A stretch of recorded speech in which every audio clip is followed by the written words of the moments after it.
So you're interested in selling on Amazon, and maybe you even found a product that you want to sell, but you're feeling overwhelmed about the process of actually shipping that product into Amazon's warehouses. Maybe you're sourcing your product overseas and you don't know how to deal with international freight forwarding and customs. Or maybe you're just confused by all the different terminology like case packs versus pallets. Not to mention all the little details like how many units can actually be in a carton, how big the cartons can be, and how much they can weigh. So instead of trying to do a general video that covers everything all at once, in this video I want to show you exactly how I sent my first product into Amazon. Welcome back to FBA Unfiltered. If you're new here, my name is Taylor and we are documenting step by step how we're launching this new product on Amazon FBA. So if you want to see how our product does live in real time, be sure to subscribe and follow along as we update you on our progress. But for now, let's jump into my Amazon account and I'll show you click by click exactly how I sent my first product into Amazon.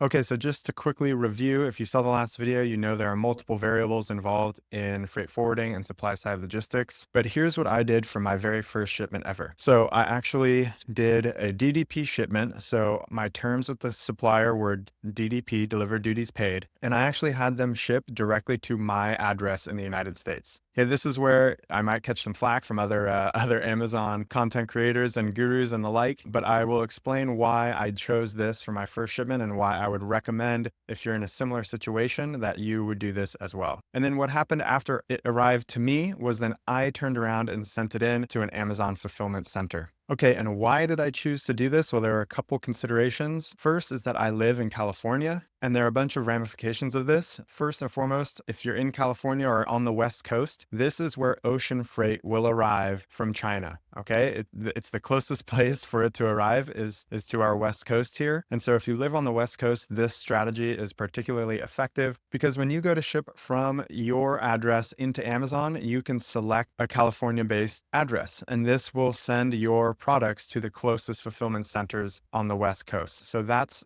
helpful. Another consideration was that I live close to a UPS store. Actually, if you watched my previous videos, my business address is actually at a UPS store. So I have a UPS store mailbox, and that is my business address, and it's close to my house. So this helps because UPS is the partnered carrier for Amazon. So being able to quickly and easily take the product from my house to the UPS store was very easy, very simple. It's just around the corner. And this is helpful because you get significant shipping discounts when you use Amazon's partnered carrier, which is UPS. All right, so besides those considerations, the main benefits to this approach are that it's much more simple and easy to accomplish, and you'll have more control over the process. However, there are some downsides, which is there will be a little bit more of a time delay because you are going to receive the product and then turn around and ship it again to Amazon versus having it shipped directly to Amazon. And then I listed it as a benefit, but it also could be considered a downside, which is that it's more hands-on. So you are actually going to have to do some work to get this done. But in my opinion, when you're first starting, you have more time than you have money. And so I think this is still a good trade-off. All right, so how do you actually do this? Well, the first part is the simplest part. When you're working with your manufacturer, you're just going to tell them that you want delivered duties paid terms, DDP terms, shipped to your address. And you're just going to give them your address. And they will take care of making sure the product makes it from their warehouse all the way to you. You won't have to do anything. They will send you a tracking number so you can keep tabs on the shipment and it will arrive to you. All right, so you don't have to worry about customs clearance. You don't have to worry about dealing with a freight forwarder. You don't have to worry about any of that. It's just going to be sent straight to you. It's very simple, and this makes it much less likely that there are any issues or any complications along the way. So the shipment has arrived to you, and now you are going to send it to an Amazon fulfillment center. So the way you do this is come to your Manage All Inventory page, and you're going to click on these three little dots. Then you're going to click on Send or Replenish Inventory. Okay, once you've done that, you'll be redirected to this page here, and you are going to put in your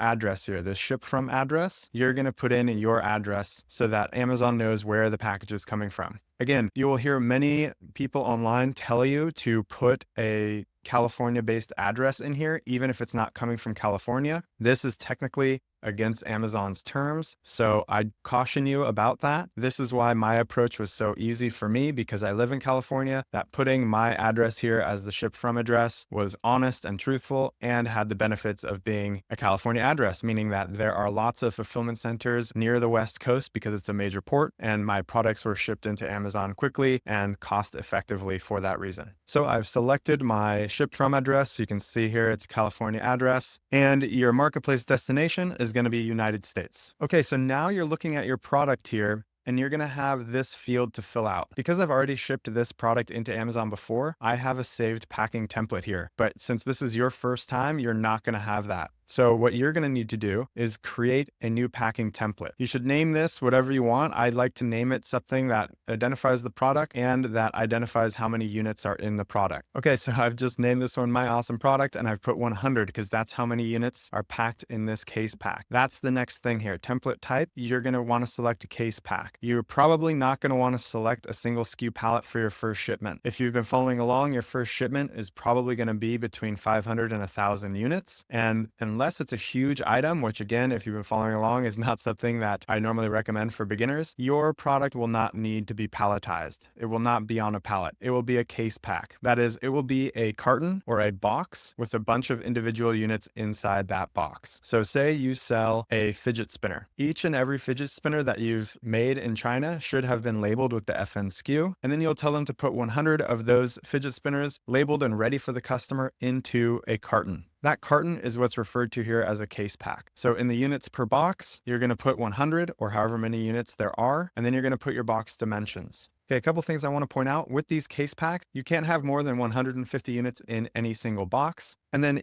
each box cannot be longer than 25 inches on any side. Your box can also not weigh more than 50 pounds. Okay, so when you are going over this shipment with your manufacturer, you want to keep those things in mind. So let's say you got 500 units for your first order. I recommend that you split it up into 5 cartons so that you have 100 units per carton, as long as those cartons do not exceed those parameters. All right, next thing you're going to want to check is this prep category. Because you've manufactured your product to have the FN SKU already applied to it, Amazon does not need to do any prep. So that's what you can select here is no prep needed. Again, in this section here, who labels the units? Well, you've already labeled them, so you're going to put by seller. I do not recommend that you have Amazon label your units. Not only does it cost 55 cents per unit, but you're also sending in basically mystery items into Amazon. They're going to be items with no barcode on them. How are you going to verify how many were actually delivered? Let's say you send in 500, but Amazon says they only received 400. How are you going to prove that? There were no labels attached, so it's very difficult. So I do recommend that you follow the steps in the previous videos so that your manufacturer is adding the FN SKU barcode to each unit. That way you can just select by seller. Okay, then you're going to click save. And now you see that in the packing details, you have that template entered in. Amazon is going to automatically know that there were 100 because that's what you put in the template. And so now you're going to put in how many boxes. And so for this example, since we said we made 500 units, we'll say that there are 5 boxes. Next, we'll click ready to send. You'll notice here that the total prep and labeling fees are 0. That's what we want because we have done all the prep and we've done all the labeling beforehand. Amazon doesn't have to do anything, and so we won't be charged. So then you go to confirm and continue. In this field here, this is the shipping date. So whenever you plan to take the product to the UPS store, you're going to put that date in here. Now here you see you have the option to send either to Amazon's fulfillment center or to Amazon warehouse and distribution. I recommend that for your first shipment, you send it directly to a fulfillment center. There are a couple reasons for this. The first is that because you're a new seller, you don't have any inventory limits. Amazon leaves the inventory limit open to you for the first 39 weeks, so you don't have to worry about excessive inventory at this step, especially if you've only ordered 500 to 1,000 units. This warehousing and distribution, like I said, is new, but there's another new feature here,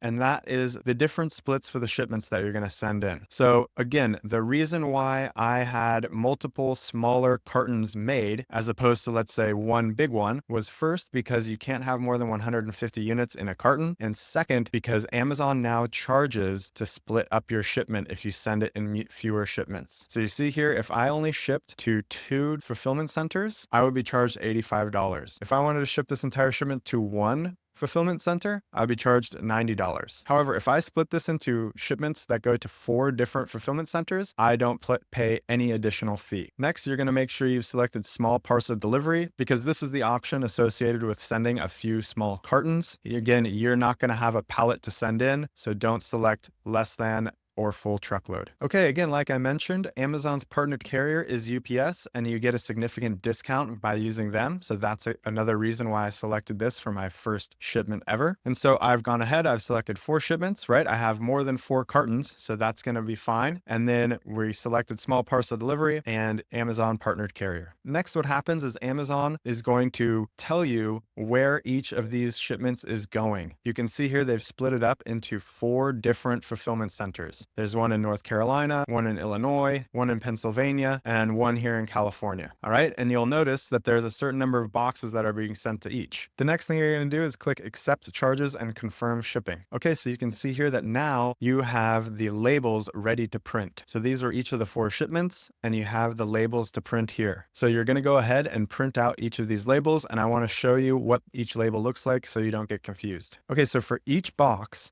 in each of these shipments, Amazon is going to give you 2 different labels. So you can see here, there's one label. This is Amazon's label. This is for the fulfillment center. This label doesn't have anything to do with actually shipping the product into Amazon. This is how Amazon is going to identify the shipment once it gets there. And then in addition to that, you have the actual shipping label. Notice this is UPS's label. So this is what UPS will scan so that they're actually shipping it to the correct place. Again, both of these labels need to be on the same box. So once you have printed all your labels and attached them to each box, you're ready to take them over to the UPS store and drop them off. All right, that's it for this video. I hope it was helpful. If it was, please leave a like. If you have any questions, please leave a comment. And if there are more specific details or personal circumstances that you want to discuss, you can book a free call with me to address any of your concerns. The link is in the description. As always, thank you very much for watching, and we'll see you in the next video.